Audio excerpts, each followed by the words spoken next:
আসসালামু আলাইকুম, সকলকে স্বাগতম জানাচ্ছি আমার YouTube channel ghost venture official. আমি আছি আপনাদের সাথে, আপনাদের সকলের প্রিয় কণ্ঠ রাকিব হাসান। সুপ্রিয় শ্রোতা বন্ধুরা, আজকে আপনাদের সঙ্গে যে ঘটনাটি শেয়ার করব, সেই ঘটনার কিছু সংক্ষিপ্ত ঘটনা আপনাদেরকে পড়ে শোনাচ্ছি। অবশ্যই পরিপূর্ণ ভিডিও আসবে, পরিপূর্ণ ভিডিওর জন্য চোখ রাখতে হবে আমার ঘোস্ট ভেঞ্চার অফিসিয়াল এই ইউটিউব চ্যানেলটিতে।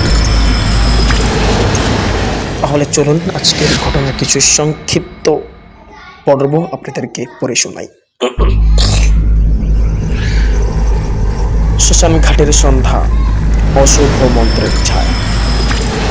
রাতের আকাশে তখন ঝকঝকে চাঁদ, তবে চারদিকে ছড়িয়েছিল এক অজানা গুমট ভাব। শহরের প্রান্তে অবস্থিত পুরনো কালীঘাট শ্মশান দীর্ঘদিন ধরে পরিত্যক্ত। কেউ আর সেখানে মৃতদেহ পোড়াতে আসে না, কারণ 10 বছর আগে এক বালকের মৃতদেহ পুড়িয়ে ফেলার পথে 3 জন পুরোহিত রহস্যজনকভাবে নিখোঁজ হয়ে যান। তাদের আর কখনো খুঁজে পাওয়া যায়নি। এই ভয়াবহ কাহিনী শুনে অনেকেই কৌতূহলী হয়েছেন, কিন্তু কেউ সাহস করে সেখানে যায়নি। তবে রুদ্র, অর্পণ ও মিতুল, এই 3 বন্ধুর মধ্যে ছিল অদম্য সাহস।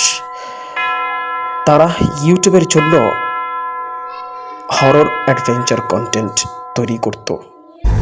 একদিন সিদ্ধান্ত নিল পুরনো শ্মশান ঘাটে রাত কাটিয়ে ব্ল্যাক ম্যাজিক সম্পর্কিত কোনো তথ্য প্রমাণ করেই ছাড়বে।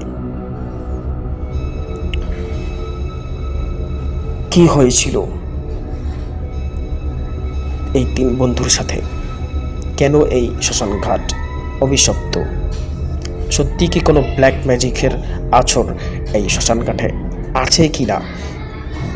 সেই পরিপূর্ণ ঘটনা শুনতে হলে অবশ্যই আমার চ্যানেলটির মধ্যে থাকতে হবে, চোখ রাখতে হবে আপনাদের। শীঘ্রই পরিপূর্ণ ঘটনা নিয়ে আপনাদের সাথে আসবো।